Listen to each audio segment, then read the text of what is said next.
स्वागत है आपका FW कैंपस ERP 2.0 के वीडियो ट्यूटोरियल में। यूटिलिटी पार्ट 1 में आपने देखा था कि कैसे हमने स्टूडेंट्स, पेरेंट्स और एम्प्लॉयज़ के आईडी पासवर्ड्स बनाए, कैसे हमने उनको मॉड्यूल और प्लस उसके फॉर्म्स के राइट्स असाइन किए, कैसे हमने अपने अकॉर्डिंग अपने कस्टमाइज टेम्पलेट्स बनाए, आई कार्ड्स बनाए, सर्टिफिकेट्स बनाए। यूटिलिटी मॉड्यूल के पार्ट 2 में मैं आपको इस वीडियो के माध्यम से बताना चाहूँगा कि क्या यूज़र अपने लॉगिन में देख पाता है, किन किन एंट्रीज़ को वो अपडेट कर पाते हैं, क्या स्टूडेंट अपने लॉगिन में फ़ीस डिपॉजिट कर सकते हैं, कैसे वो अपने अटेंडेंस के रिकॉर्ड्स देख सकते हैं, कैसे वो अपने एग्ज़ाम्स के मार्क्स के रिकॉर्ड देख सकते हैं, टाइम टेबल के रिकॉर्ड्स देख सकते हैं।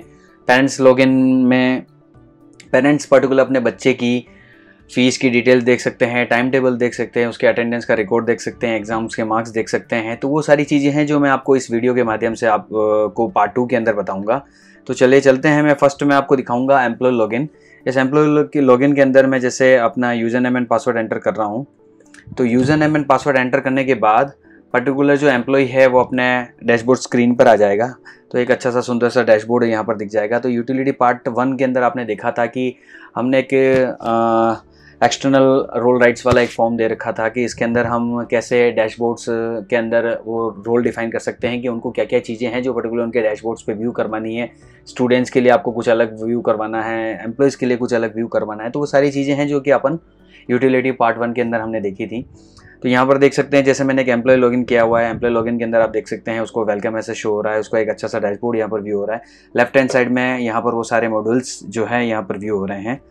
तो जैसे मैंने इस फैकल्टी को सारे मॉड्यूल्स के राइट्स दे रखे हैं, बट आपके जैसे ERP इम्प्लीमेंटेशन होता है आपके कॉलेज कैंपस में, स्कूल्स में जब ये इम्प्लीमेंटेशंस होते हैं तो उस केस में आप एक चीज़ असाइन कर सकते हैं कि कैसे हम यूजर्स को मॉड्यूल वाइज डिस्क्राइब करें। तो सिंपल सी वे है, मैं आपको बता देता हूँ। जैसे आपके एकेडमिक के फैकल्टीज़ हैं, तो एकेडमिक फैकल्टीज़ को आपको बेसिकली क्या राइट्स असाइन करने हैं, आपको उनको मेन मास्टर्स के राइट्स असाइन करने हैं ताकि वो वहाँ से अपने सारे सब्जेक्ट्स, क्लास सब्जेक्ट का रिलेशन डिफाइन कर सके। आपको उनको स्टूडेंट्स का रजिस्ट्रेशन के राइट्स देने हैं ताकि बच्चों की वो अदर डिटेल्स यहाँ से देख सकें। आपको उनको राइट्स देने हैं स्टूडेंट अटेंडेंस के। इस स्टूडेंट अटेंडेंस के अंदर वो पर्टिकुलर अपने फैकल्टी जो है वो बच्चों की अटेंडेंस फीड कर पाएंगे। तो जैसे आप जब स्टूडेंट अटेंडेंस मॉड्यूल्स का वीडियो भी देखेंगे तो वहाँ पर मैंने इसको अच्छे से एलोब्रेट किया हुआ है। तो ये इस फॉर्म के थ्रू फैकल्टी जो है वो अपने बच्चों की सब्जेक्ट वाइज अटेंडेंस फिल कर सकती है। फिर आप एम्प्लॉय अटेंडेंस के राइट्स देंगे ताकि एम्प्लॉय जो है अपने अटेंडेंस देख सके, अपनी खुद की लीव एप्लीकेशंस यहाँ से सबमिट कर सके। तो उनके पास एक लीव एप्लीकेशन फॉर्म्स के राइट्स रहते हैं जहाँ से वो अपने लीव एप्लीकेशन डालेंगे। और लीव एप्लीकेशन डालने के बाद जो भी आपकी फैकल्टीज़ होंगी जिनको आपने सैंक्शन अप्रूवर बना रखा है, तो उनके पास वो ऑटोमेटिकली नोटिफिकेशन ईमेल्स जाते हैं, वहाँ से वो उनकी लीव्स को अप्रूव कर सकते हैं। फिर हम चलते हैं टाइम टेबल्स के अंदर, जहाँ से फैकल्टी अपना टाइम टेबल खुद भी बना सकता है, टाइम टेबल्स को व्यू कर सकता है। लाइब्रेरी में अगर उसको कोई बुक सर्च करनी है, रिज़र्व करनी है, तो वो सारी चीज़ें यहाँ से वो बुक्स सर्च रिजर्वेशन कर सकती हैं। सिलेबस एंड लेसन प्लान्स के अंदर जो भी आपकी, मैं अभी जो बात कर रहा हूँ वो टोटली एकेडमिक फैकल्टीज़ के बारे में बात कर रहा हूँ। वैसे ही अपन नॉन टीचिंग्स के बारे में, फैकल्टी के बारे में भी बात करेंगे। नॉन टीचिंग्स में हम क्या क्या राइट्स असाइन कर सकते हैं। तो जैसे अभी हम जैसे एकेडमिक फैकल्टी के बारे में बात कर रहे हैं तो आप उनको सिलेबस एंड लेसन प्लान के राइट्स दे सकते हैं, जहाँ से फैकल्टीज़ अपने पर्टिकुलर हर एक कोर्सेज सब्जेक्ट्स के वो अपने सिलेबस और लेसन प्लान डिफाइन कर सकते हैं कि कब कब कौन से डे में उनको वो पर्टिकुलर कोर्सेज को कंप्लीट करना है, लेसन प्लान को कंप्लीट करना है। असाइनमेंट्स, आप कोई असाइनमेंट्स हैं जो पर्टिकुलर उस पूरे कोर्स के क्लास के बच्चों को देना चाहते हैं, ग्रुप वाइज अगर आप असाइनमेंट्स देना चाहते हैं तो यस, आप असाइनमेंट्स फॉर्म्स के थ्रू आप उनके असाइनमेंट्स डिफाइन कर सकते हैं। नोट्स, अपने नोट्स आप शेयर कर सकते हैं, नोट्स अपलोड कर सकते हैं, बच्चों को वो शेयर कर सकते हैं। स्टूडेंट्स एक्सेसिबिलिटी दे सकते हैं कि वो क्या क्या चीज़ें हैं जो वो अपने लॉगिन के अंदर वो सारे नोट्स हैं जो वो अपलोड कर सकते हैं। तो वो सारी चीज़ें अपन नोट्स के अंदर डिफाइन कर सकते हैं। ग्रीवेंस के अंदर जो भी स्टूडेंट्स हैं, पेरेंट्स हैं, जो भी कोई कंप्लेन रेज करते हैं तो ग्रीवेंस मॉड्यूल्स के अंदर अपन वो सारी चीज़ें अपडेट रख सकते हैं। मेंटरशिप के राइट्स, टास्क एंड DRR के राइट्स आप दे सकते हैं पर्टिकुलर फैकल्टीज़ को, ताकि आप जैसे प्रिंसिपल सर ने, डायरेक्टर सर ने कोई भी टास्क दिया है, वो कोर फैकल्टी को दिया है या आपके नॉन टीचिंग फैकल्टीज़ को दिया है, तो वो सारी चीज़ें अपन टास्क एंड DRR से मेंटेन कर सकते हैं। मेंटरशिप जो ऑलरेडी मैंने वीडियोस के अंदर डिस्क्राइब किया हुआ है, मेरा मेंटरशिप जो मॉड्यूल है उसके अंदर आप उसका जब वीडियो देखेंगे तो आपको सारे क्लेरिफिकेशन मिल जाएगा। मेंटरशिप बेसिकली हम उन चीज़ों के लिए बनाते हैं कि अगर स्टूडेंट्स को, अगर आपको पर्टिकुलर कोई सब्जेक्ट में वो वीक है और उसके लिए आपको कोई मेंटर्स असाइन करना है तो मेंटरशिप्स के अंदर अपन वो सारी चीज़ें असाइन कर सकते हैं। आप फैकल्टी को ऑनलाइन एग्ज़ाम्स के राइट्स दे सकते हैं ताकि फैकल्टी पर्टिकुलर अपने सब्जेक्ट्स की जो मार्क्स हैं वो यहाँ से फीड कर सकें, तो एग्ज़ाम मार्क्स के फॉर्म्स के राइट्स उनके पास अवेलेबल रहेंगे, तो वो पर्टिकुलर फैकल्टी जो है वो अपने एग्ज़ाम मार्क्स की एंट्री सब्जेक्ट वाइज यहाँ से कर सकता है। तो ये कुछ एक चीज़ें हैं जो मैंने आपको बताई हैं पर्टिकुलर आपके एकेडमिक, प्योरली एकेडमिक टीचिंग के बारे में। अब हम चलते हैं, जैसे सेकंड आप नॉन टीचिंग से हैं तो नॉन टीचिंग में आपके लाइब्रेरी सेक्शंस अलग होता है, आपका अकाउंट्स डिपार्टमेंट्स अलग होता है, आपका स्टोर डिपार्टमेंट अलग होता है, आपका एचआर डिपार्टमेंट अलग होता है। तो ऐसे आप अलग अलग राइट्स एम्प्लॉयज़ को यूज़र वाइज डिफाइन कर सकते हैं। तो इस एम्प्लॉय लॉगिन के अंदर आप वो चीज़ें देख सकते हैं कि कैसे बच्चों की वो फ़ीस डिपॉजिट कर पाएंगे, कैसे वो बच्चों की फ़ीस ले पाएंगे। तो वो सारी चीज़ें हैं। जैसे अब अपन चलते हैं नॉन टीचिंग में, अकाउंट्स के बारे में बात करते हैं। अकाउंट्स के अंदर वो फ़ीस भी मैनेज करते हैं, अकाउंट्स भी मैनेज करते हैं, वो पेरोल सेक्शंस भी देखते हैं। तो आप उन फैकल्टीज़ को जो आपके नॉन टीचिंग में हैं, जो प्योरली आपके फाइनेंशियल्स से रिलेटेड काम करते हैं, तो आप उनको फ़ीस के राइट्स दे सकते हैं।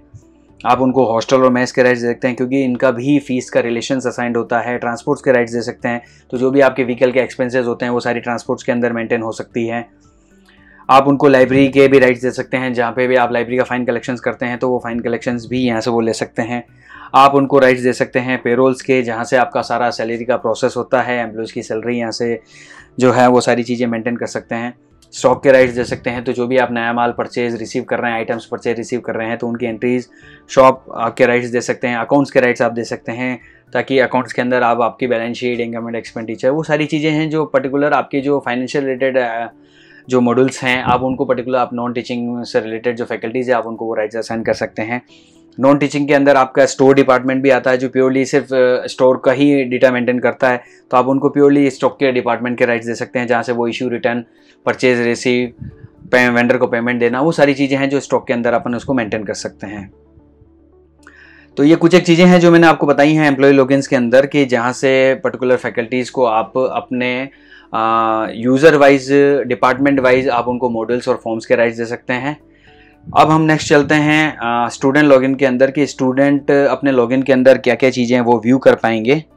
तो जैसे मैंने अभी लॉग आउट किया है, अब मैं पर्टिकुलर किसी एक स्टूडेंट का यहाँ से लॉगिन करता हूँ। तो जैसे मैं स्टूडेंट का user name and password enter कर रहा हूँ। User name and password enter करने के बाद पर्टिकुलर स्टूडेंट्स के मैं डैशबोर्ड आ चुका हूँ। तो आप देख सकते हैं डैशबोर्ड जैसे ब्लैंक दिख रहा है, तो इट मीन्स मैंने उनको वो रोल्स असाइन नहीं किए हैं कि उसको क्या क्या व्यू करवाना है पर्टिकुलर डैशबोर्ड पर। तो आप जैसा चाहें वैसे अपन यूटिलिटी पार्ट 1 के अंदर देखा ही था। तो आप देख सकते हैं जैसे मैंने स्टूडेंट्स को यहाँ पर कुछ एक फॉर्म्स के मॉड्यूल्स के राइट्स दिए हैं कि स्टूडेंट जो है पर्टिकुलर अपने रजिस्ट्रेशन फॉर्म्स के अंदर, मास्टर्स के अंदर अपनी अदर डिटेल्स मेंटेन कर सकता है। अगर उसको कोई मेडिकल्स डॉक्यूमेंट अपलोड करने हैं तो वो सारी चीज़ें हैं जो स्टूडेंट अदर डिटेल फॉर्म्स के अंदर देख सकते हैं। तो स्टूडेंट्स को एक पर्सनल डिटेल यहाँ पर दिख ही रही है, उसका अच्छा सा फोटोग्राफ आपको दिख ही रहा है। मेडिकल के अंदर अगर उसके मेडिकल्स की डिटेल्स वो अपडेट करना चाहे तो यस, वो यहाँ से अपने अपडेट कर सकता है। डॉक्यूमेंट्स अगर उसको कोई अपलोड करने हैं तो यहाँ से डॉक्यूमेंट्स के अंदर अपलोड कर सकता है। रिलेशंस के अंदर अपने फादर मदर्स की कोई डिटेल्स अगर वो अपडेट रखना चाहे तो यहाँ से अपडेट कर सकता है। तो ये कुछ एक चीज़ें हैं जो कि हम स्टूडेंट्स को जब राइट्स देते हैं तो यहाँ से वो अपनी सारी डिटेल्स फिल करके और उसको सेव कर सकता है। यही डिटेल्स है जो पर्टिकुलर यूजर्स, एम्प्लॉय लॉगिन जो हैं, आपने अगर उनको स्टूडेंट अदर डिटेल फॉर्म्स के राइट्स दिए हैं तो वहाँ से वो बेसिकली सारी डिटेल्स यहाँ से देख भी सकते हैं। फिर हम चलते हैं फ़ीस में। तो यस, अगर आपने उसको फ़ीस के राइट्स दिए हैं तो स्टूडेंट अपने लॉगिन पर अपनी फ़ीस डिपॉजिट कर सकता है, अपनी डुप्लीकेट रिसिप्ट जनरेट कर सकता है। वो सारी चीज़ें हैं जो पर्टिकुलर अपने फ़ीस डिपॉजिट फॉर्म्स के अंदर वो चीज़ें देख सकता है। तो आप देख सकते हैं जैसे ही बच्चा रजिस्टर्ड होता है, बच्चों को आप लॉगिन आईडी पासवर्ड जब देते हैं तो उसके बाद बच्चा जो है वो अपने यहाँ से अपनी फ़ीस डिपॉजिट कर सकता है। तो जो भी फ़ीस है आप यहाँ देख सकते हैं, वो जिस भी फ़ीस को डिपॉजिट करना चाहे यहाँ से वो सेलेक्ट कर सकता है। और आपने जो भी गेटवे इंटीग्रेट किया होगा वो पेमेंट्स के ऑप्शन यहाँ पर मिल जाएंगे। तो वो जिस भी गेटवे के थ्रू वो अपना पेमेंट्स डिपॉजिट करना चाहता है तो यहाँ से वो गेटवे सेलेक्ट करके और वो वहाँ से पेमेंट डिपॉजिट कर सकता है। तो फीस डिपॉजिट करने के बाद अगर उसको कोई रिसिप्ट डुप्लीकेट जनरेट करनी है तो यहाँ से वो अपनी रिसिप्ट जो है डुप्लीकेट जनरेट कर सकता है, उसकी डुप्लीकेट कॉपी है जो यहाँ से दिख सकता है। फिर हम चलते हैं हॉस्टल्स के अंदर। तो हॉस्टल्स के अंदर वो बेसिकली स्टूडेंट जो है वो अपने हॉस्टल्स की डिटेल देख सकता है कि अगर उसने कोई हॉस्टल असाइन किया है तो हॉस्टल के कौन से रूम पर है, तो वो सारी चीज़ें हैं जो बच्चा अपनी यहाँ पर डिटेल देख सकता है। जो मैं अभी आपको स्टूडेंट लॉगिन दिखा रहा हूँ सेम जब अपन पेरेंट्स लॉगिन पर चलेंगे तो पेरेंट्स के लॉगिन के अंदर भी वो सारी चीज़ें सेम जो स्टूडेंट्स के अंदर व्यू हो रही है सेम पेरेंट्स को भी वो सारी चीज़ें वहाँ पर व्यू होगी। हॉस्टल के गेट पास अगर आपको स्टूडेंट अगर अपने लॉगिन में जनरेट करना चाहे तो हॉस्टल गेट पास यहाँ से उसकी रिक्वेस्ट रेज कर सकता है, वो यहाँ से हॉस्टल का गेट पास भी जनरेट कर सकता है जो आपने गेट पास हॉस्टल मॉडल्स के अंदर बनाया है। स्टूडेंट्स पर्टिकुलर अपने अटेंडेंस देख सकता है, उसकी स्टूडेंट अपनी लीव एप्लीकेशन सबमिट कर सकता है। स्टूडेंट्स की टोटल अटेंडेंस अगर वो देखना चाहे तो जैसे बीटेक सीएससी थर्ड सेम में मैं क्लिक करता हूँ तो स्टूडेंट पर्टिकुलर अपने इस सेशन की थर्ड सेम की टोटल डिटेल देख सकता है, नंबर ऑफ क्लासेस कितनी हुई हैं उसके अकॉर्डिंग उसका परसेंटेज रिकॉर्ड किया रहा है, सब्जेक्ट वाइज मंथ वाइज जैसा चाहे वैसे ही वो बच्चा अपनी अटेंडेंस का रिकॉर्ड देख सकता है, वो भी पूरे सेमेस्टर्स का। टाइम टेबल, तो उसका जो भी करंट टाइम टेबल होगा तो पर्टिकुलर स्टूडेंट जो है वो अपना टाइम टेबल यहाँ से देख सकता है। तो जैसे मैं माई टाइम टेबल पे जब क्लिक करूँगा, स्टूडेंट जब वो अपने माई टाइम टेबल पे क्लिक करेगा तो उसको एक अच्छा सा टाइम टेबल यहाँ पर दिख जाएगा। तो पर्टिकुलर इस सेमेस्टर का जो भी इसका करंट सेमेस्टर चल रहा है तो उसका टाइम टेबल यहाँ पर उसको व्यू हो जाएगा। तो यहाँ से स्टूडेंट देख सकता है कि मंडे में मेरा फर्स्ट पीरियड कौन सा होगा, सेकंड पीरियड कौन सा होगा, तो उसके अकॉर्डिंग वो सारी चीज़ें देख सकता है। स्टूडेंट अपने लाइब्रेरी में अगर कोई बुक्स रिजर्वेशन करवाना चाहता है, बुक सर्च करके उसका रिजर्व कर सकता है, वो रिजर्वेशन यहाँ से कर सकता है। तो जैसे मैंने अभी बुक सर्च एंड रिजर्वेशन पे मैं क्लिक करता हूँ तो बुक सर्च रिजर्वेशन पे क्लिक करने के बाद जैसे मैं अपने उस पर्टिकुलर व्यू पर आ जाऊँगा तो यहाँ से वो अपना स्टूडेंट जो है अपनी लाइब्रेरी सेलेक्ट करेगा, यहाँ से वो आइटम सर्च कर सकता है। तो यहाँ पर वो सारी जो भी लाइब्रेरी की बुक्स होगी वो सारी बुक्स यहाँ पर दिख जाएगी। इसमें से कौन सी बुक्स को अगर वो रिज़र्व करना चाहता है उसको सेलेक्ट करके यहाँ से वो रिज़र्व भी कर सकता है। फिर हम चलेंगे असाइनमेंट्स के अंदर। तो असाइनमेंट्स के अंदर तो जो भी फैकल्टीज़ ने असाइनमेंट्स दिए हैं तो स्टूडेंट्स उन असाइनमेंट्स को देख सकता है, उन असाइनमेंट्स को वो अपलोड भी कर सकता है और अपलोड करने के बाद अगर उस असाइनमेंट्स को वापस उसको कोई रिप्लाई करना है तो यहाँ से वो अपनी फाइल अपलोड करके और उसको सेव कर सकता है। तो जो भी असाइनमेंट्स बच्चा यहाँ से सबमिट करेगा तो वो पर्टिकुलर उस फैकल्टी के पास जाएगा, वहाँ से वो अपने मार्क्स असाइन कर सकते हैं। मार्क्स असाइन करने के बाद स्टूडेंट जो है वो पर्टिकुलर अपने असाइनमेंट्स के मार्क्स भी यहाँ से देख सकता है। फिर जो भी फैकल्टी ने जो भी नोट्स अपलोड किए हैं तो उन नोट्स को स्टूडेंट अपने लॉगिन्स के अंदर वो नोट्स यहाँ से देख सकता है, उसको अपलोड भी कर सकता है। इवेंट्स के अंदर जैसे मैं आपको बताना चाहूँगा तो इवेंट्स के अंदर वो सारी चीज़ डाउनलोड बाय स्टूडेंट्स। हम जैसे नोट्स पे चलते हैं तो नोट्स पे जैसे मैंने इसको क्लिक किया तो जो भी नोट्स के डॉक्यूमेंट्स उसको डाउनलोड करने हैं तो डाउनलोड ऑफ डॉक्यूमेंट्स, तो जिस भी फैकल्टी ने जो भी नोट्स अपलोड किए होंगे तो जैसे एक ईवा फैकल्टी ने नोट्स प्रेजेंटेशंस के अंदर सीएससी ग्रुप के अंदर तो बच्चा यहाँ से वो डाउनलोड भी कर सकता है। तो जो भी नोट्स फैकल्टी ने अपने सब्जेक्ट वाइज वहाँ से नोट्स अपलोड किए होंगे फैकल्टी पर्टिकुलर यहाँ पर स्टूडेंट जो है वो पर्टिकुलर अपने लॉगिन से वो नोट्स यहाँ से डाउनलोड भी कर सकता है। इवेंट्स के अंदर स्टूडेंट्स आपके यहाँ कॉलेज कैंपस के अंदर स्कूल्स के अंदर जो भी इवेंट्स हो रहे हैं वो इवेंट्स की पूरी डिटेल्स बच्चा यहाँ से देख सकता है। ग्रेवेंस मॉड्यूल्स के अंदर बच्चा अगर किसी भी कैटेगरी से रिलेटेड जो भी आपने कैटेगरीज यहाँ डिफाइन की हुई हैं तो बच्चा अपने यहाँ पर कंप्लेन रेज कर सकता है, चाहे वो इंफ्रास्ट्रक्चर से रिलेटेड हो चाहे वो किसी अदर कैटेगरी से रिलेटेड हो। जो भी कैटेगरीज हैं जो एम्प्लॉय या एडमिन जो आपके डिसाइड करते हैं उसके अकॉर्डिंग वो बच्चा जो है स्टूडेंट जो है वो अपने यहाँ से कंप्लेन रेज कर सकता है। तो देख सकते हैं जैसे मैंने यहाँ पर कॉलेज इंफ्रास्ट्रक्चर जैसे मेरे को एक कैटेगरी दिख रही है तो जो भी मेरे को सब्जेक्ट डालना है जैसे कैंटीन फूड से रिलेटेड मेरे को कुछ सब्जेक्ट में डालना है तो स्टूडेंट जो है अपने लॉगिन से अंदर फूड नॉट गुड करके जो भी सब्जेक्ट डालना चाहे वो अपना जो भी मैसेज डालना चाहता है वो मैसेज यहाँ पर डाल सकता है।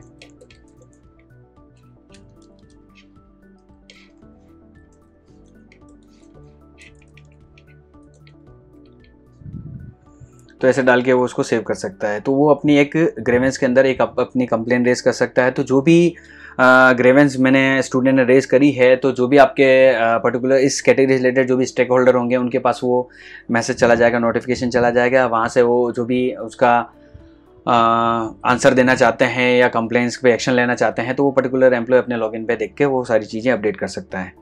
ऑनलाइन एग्जाम्स के अंदर अगर आप कोई भी एग्जाम्स कंडक्ट करवाते हैं और बच्चा वो ऑनलाइन एग्ज़ाम देना चाहता है, तो यस, ऑनलाइन एग्जाम्स के फॉर्म्स के थ्रू वो सारी चीज़ें कर सकता है। एग्ज़ाम्स के अंदर जैसे वो अपने माई एग्जाम्स के ट्रैक रिकॉर्ड देखना चाहता है या एडमिट कार्ड जनरेट करना चाहता है, तो वो सारी चीज़ें उसके पास ऑप्शन अवेलेबल रहेंगे। तो स्टूडेंट, जैसे मैं डाउनलोड एग्जाम एडमिट कार्ड पर चलता हूँ, तो जो भी आपके करंट सेशंस का जो भी एडमिट कार्ड और अपने एग्ज़ाम शेड्यूल बना के एडमिट कार्ड डाल दिया है, तो बच्चा अपने लॉगिन पर वो एडमिट कार्ड डाउनलोड कर सकता है। तो जैसे मैंने डाउनलोड पे क्लिक किया है, तो डाउनलोड पे क्लिक करने के बाद मेरा अच्छा सा वो जो आई कार्ड है, जो एडमिट कार्ड है, वो यहाँ से जनरेट हो जाएगा। सेम थिंग बच्चा अपने लॉगिन पर अपने पर्टिकुलर एग्ज़ाम्स के मार्क्स की डिटेल भी देख सकता है। तो जैसे मैं स्टूडेंट एग्ज़ाम मार्क्स पे क्लिक करता हूँ, तो अगर उसको प्रीवियस सेशन का देखना है तो प्रीवियस सेशन का भी देख सकता है, करंट सेशन का देखना है तो करंट सेशन के ट्रैक रिकॉर्ड भी देख सकता है।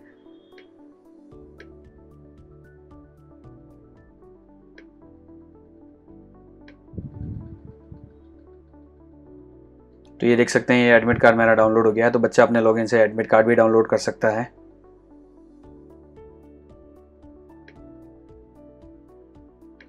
एग्ज़ाम्स के मार्क्स व्यू कर सकता है, उसका जो भी एग्ज़ाम्स के अंदर उसके जो भी मार्क्स आए हैं, ऑब्टेन मार्क्स आए हैं, उसको ग्रेड क्या रही है, तो वो सारी चीज़ें हैं जो स्टूडेंट अपने लॉगिन में देख सकते हैं। फीडबैक ऑन फैकल्टी,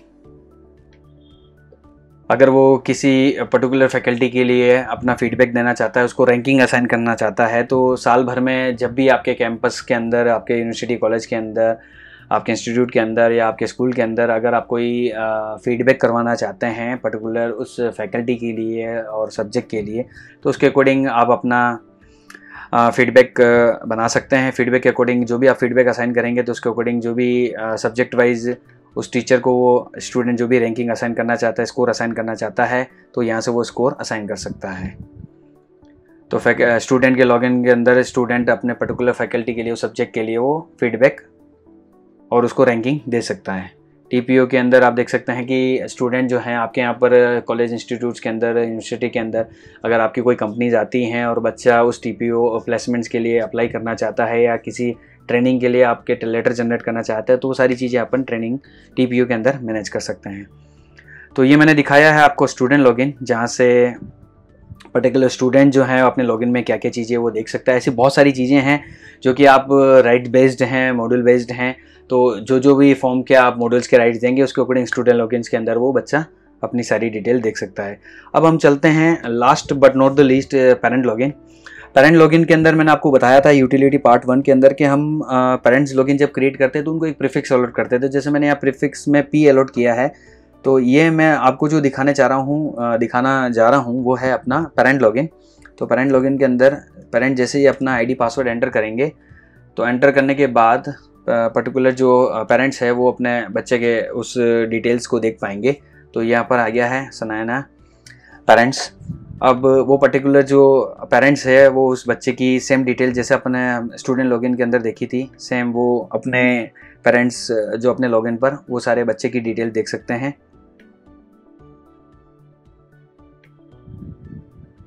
उसके मेडिकल इंफॉर्मेशन, डॉक्यूमेंटेशंस, रिलेशंस, तो सेम जो मैंने आपको स्टूडेंट लॉगिन के अंदर दिखाया था सेम थिंग वो यहाँ पर भी अपडेट कर सकते हैं। बस यही है कि लाइब्रेरी के अंदर अगर कोई बुक सर्च करनी है, रिजर्वेशन करनी है, तो वो यहाँ से वो नहीं कर पाएंगे। कुछ लिमिटेशंस जो हैं वो पेरेंट्स के लिए हमने एक्सेस किए हुए हैं। तो जैसे मैंने आपको बताया स्टूडेंट्स के अंदर, तो स्टूडेंट जो है वो अपना लाइब्रेरी में बुक सर्च रिजर्वेशन करवा सकता है, बट पेरेंट्स लॉगिन के अंदर वो चीज़ें अवेलेबल नहीं रहेगी। बुक्स का रिकॉर्ड जरूर दिख जाएगा बट वो सर्च और रिजर्वेशन नहीं कर पाएंगे। टाइम टेबल के अंदर अगर बच्चों का वो टाइम टेबल देखना चाहें तो यस, वो टाइम टेबल देख सकते हैं। ऑनलाइन एग्जाम्स कब कंडक्ट हो रहे हैं तो वो चीज़ें यहाँ देख सकती हैं। फीडबैक वो फैकल्टी को नहीं दे पाएंगे स्टूडेंट पेरेंट लॉगिन के अंदर, सिर्फ वो सारी चीज़ें व्यू कर पाएंगे। हाँ, एक चीज़ है जो मैं पेरेंट लॉगिन में बताना चाहूँगा कि पेरेंट्स लॉगिन में अगर पेरेंट्स जो है वो फ़ीस डिपॉजिट करना चाहे तो यहाँ से वो अपनी फ़ीस डिपॉजिट कर सकते हैं अपने पर्टिकुलर बच्चे की। तो पेरेंट लॉगिन के अंदर पर्टिकुलर अपने ही बच्चे की वो सारी डिटेल्स देख पाएंगे, चाहे वो स्टूडेंट रजिस्ट्रेशन से रिलेटेड हो, चाहे वो फीस से रिलेटेड हो, चाहे वो अपने हॉस्टल से रिलेटेड हो, चाहे स्टूडेंट्स की अटेंडेंस से रिलेटेड हो, लाइब्रेरी से रिलेटेड हो, उसका ट्रांजेक्शन रिकॉर्ड्स हो, असाइनमेंट्स हो, नोट्स हो। तो ये सारी भी चीज़ें जो अपन ने अभी स्टूडेंट्स के अंदर देखी थी, सेम थिंग अपन वो सारी चीज़ें जो हैं वो हम पेरेंट लॉगिन के अंदर भी देख सकते हैं। तो फ्रेंड्स, ये था मेरा यूटिलिटी पार्ट 2 का वीडियो ट्यूटोरियल। अगर आपको कोई भी क्वेरी हो या कोई कंप्लेन रेज करनी हो तो आप मेरी सपोर्ट सेल को कॉल कर सकते हैं।